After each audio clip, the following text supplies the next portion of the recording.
In the most recent dev update, SBI mentioned that the next focus was going to be on faction warfare.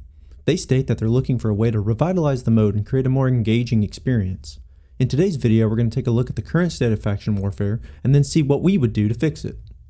So first off, what is faction warfare? Faction warfare is basically the military service of Albion. You enlist in one of the royal cities and accomplish tasks in their name. As you do so, you're rewarded with faction points and gain ranking for the city. While you can technically earn these points by participating in PvE content such as gathering and farming mobs, you'll find that you're rewarded more heavily if you engage in PvP content. For the PvP content of faction warfare, there are outposts located throughout the different zones. If you and a group of faction members approach these, you'll be met by a champion that corresponds with the royal city who currently holds the outpost. As a faction, it is your job to defeat these champions and retake the outpost. This will then raise the banners of your city and replace it with a champion of your own. By taking the outpost, you will slowly conquer the zone, and the entire zone falls into your royal city's possession. By capturing these outposts and subsequently the entire zone, you're rewarded with a healthy sum of reputation and faction points. Overall, the idea is quite simple. Each faction is basically playing a big version of the board game Risk, trying to slowly move their military into key strategic positions. So why change it? First, let's review the key points that the devs believe faction warfare should provide. Number 1 is purpose-driven conflict. Basically, a goal is created to pull players in, but is also rewarding enough to have them commit to fighting over the objective. Number 2 is easily accessible open-world PvP. This is the ability to see that there's a conflict in the open world and jump straight into the fray. Number 3 is the intro to large-scale combat, a way in which you can experience low-stakes, guild-like PvP with large numbers on both sides. To put it simply, they want a lot of people, including strangers, to be able to band together and fight over something of value. So then what's the issue? Again, let's hear what the devs think. The first thing they mentioned in the video is that faction warfare isn't generating that much PvP content, which from my experience is spot on. As it currently stands, groups can choose to reroute into new zones when met with opposition. In fact, many times this is the correct move. It's better to spend the time capturing other zones than it is to fight.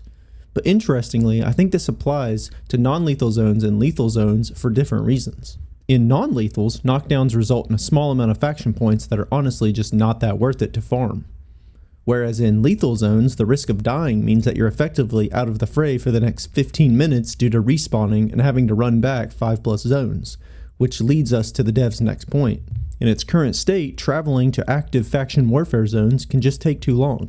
Faction warfare rarely happens at the doors of your city. It's usually anywhere from 3 to 7 zones away. When combined with the lack of visibility of what's going on in that zone, many players will decide it's not worth running out to potentially see your faction disbanding right when you arrive. The third issue is that outposts are the only content in faction warfare, and that can get very stale. If we're being honest, outposts just aren't fun. They're more of a chore to do along the way as you capture the zones. They aren't engaging, difficult, or a key point of contention. That being said, they do provide a warning sign, which allows other factions to begin massing for conflict and prevents a faction from marching straight to another royal city's doorstep. So, okay, we've got this problem. Then what do we do to fix it? I think the first thing we should address is travel time. Each royal city should get their own centralized faction portal that then links itself to key strategic points on the map. As your faction takes zones, your range of teleporting increases alongside it. This will allow for higher engagement in faction warfare, as seen with the centralization of Hellgates and corrupted dungeons in the city with the last update. But I already know what you're thinking. Fast travel will ruin the economy, which I totally agree with. So I'll have to change how faction flagging works a bit and add some rules to the portal. As it currently stands, you flag up and can manually deflag whenever you'd like on the continent. The new system would instead force you to return to your royal city and deflag there. This prevents people from using these portals as a quick means of transportation to neighboring royal cities or Avalonian roads, since you're unable to enter those while flagged. I also think we'll need to make these portals only work one way. The goal is to put you out into the fray, not a safe way to return home. Another issue I see is with gatherers using the portal to attempt to speed up their gathering process. We could limit this in a few ways, and I'm not sure which I agree with. The first would be that we can't teleport with any gathering gear on your character. My biggest concern with this is that depots exist in zones. You could store your gathering tools and grab them from there after teleporting.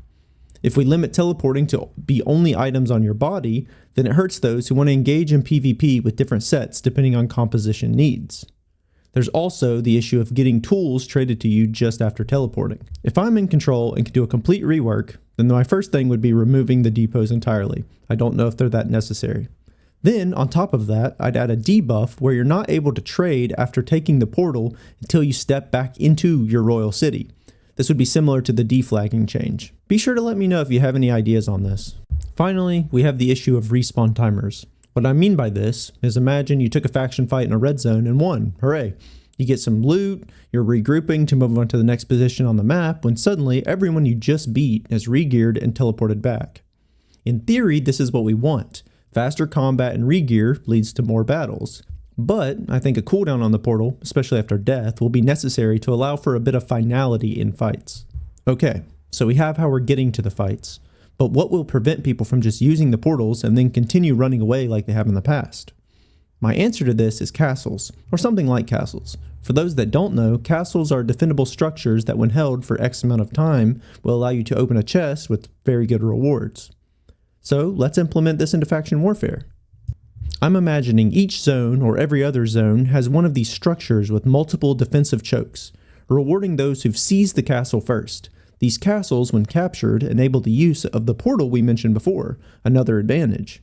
Every so often, a treasure trove will spawn in the castles with a global indicator to let other factions know. The reward for holding the castle would be a large amount of faction points to those present when the timer ends.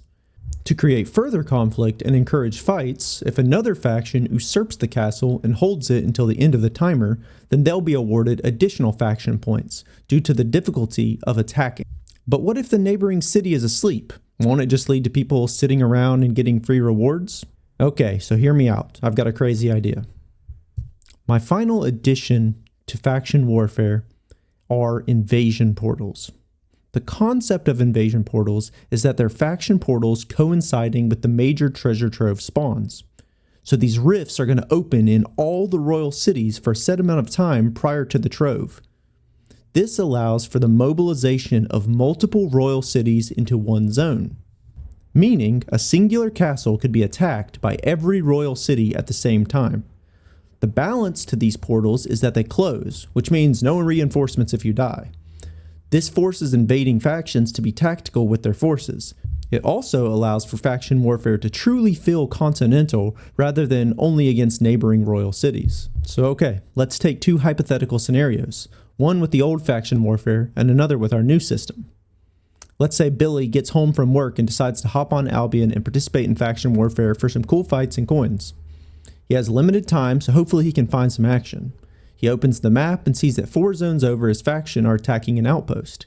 He flags up, hops on his mount, and spends about 10 minutes traveling over. Upon arrival, there is a small group taking outposts. He joins up and goes from outpost to outpost for 20 minutes with no PvP conflict. Finally, after 2 zones of running and capping, they run into confrontation from the neighboring city. But unfortunately, their blob is a coordinated group that is 2 times the size of Billy's. Due to a lack of people and defensible position, the group quickly disbands after a small, half-hearted fight. Billy realizes the fight is lost and watches as his territories are taken for the next 30 minutes with no reinforcements in sight. The enemy blob pushes all the way to his faction gate, where finally a group amasses and a fight occurs. It lasts for 10 minutes and it's pretty fun. But the rival faction now has nothing else to fight for and disbands. His faction proceeds to begin retaking territory for 30 minutes with no conflict. It's been an hour and a half since he joined up and has only had 10 minutes of actual PvP. So let's try the new system and see how that could go. Billy again gets home from work and decides to hop on Albion to participate in faction warfare for some cool fights and coins. He opens the map and sees that his faction, Bridgewatch, is in control of the next castle that will be spawning a treasure trove. He flags up with his royal city and enters the faction portal, which teleports him to the castle. Upon arrival and checking the zone's map, he sees that Lyndhurst, Martlock, and Fort Sterling surround the castle from different sides. He quickly parties up in faction chat and begins to join the defense. His city handles the Fort Sterling blob first, knowing that they'll have no way of getting back in time if they can defeat them. Luckily, while doing so, Lyndhurst and Martlock are taking their time with the defenses and the occasional bomb squad from Bridgewatch. After a hard-fought battle with Fort Sterling, they're defeated, and Billy's faction rotates to the next enemy, which is Martlock. Unfortunately, Billy is taken down during this defense. Upon respawn in the Royal City, Billy re-gears and gets to the portal awaiting his cooldown. A mass of reinforcements wait at the portal ready to get back into the fray if the remaining defenders can hold their ground for just a little while longer. Finally, the cooldown ends and the reinforcements flood the castle. When arriving, it's apparent that the defenders have lost ground, but on the bright side, the Martlock blob is all but taken care of. With only another 5 minutes to hold, his faction prepares for the final battle against the Limhurst blob. To Billy's surprise, the faction is able to hold its ground, leading to a slew of reputation and points from the treasure trove. But Billy's session isn't over yet. It's only been 30 minutes since he's logged on and he's hungry for more content. Suddenly, a castle in Limhurst lights up on the map, showcasing that it'll be the next treasure trove castle. Billy quickly returns home to see a rift open in Bridgewatch, an invasion portal with a 15-minute timer. Billy switches his gear and prepares for the siege on the next castle. Now obviously, this is a hyper-fantasized version of how it'll go, but the concept is to promote fast-paced and engaging content. In the second scenario, Billy was able to experience twice as much PvP content in just half the time. Now, I doubt these changes will be anywhere close to how SBI decides to rework faction warfare, but I am excited at the prospect of upcoming changes. So let me know how you want to change faction warfare, or how terrible these ideas are. Thanks for watching, and I'll see you next time.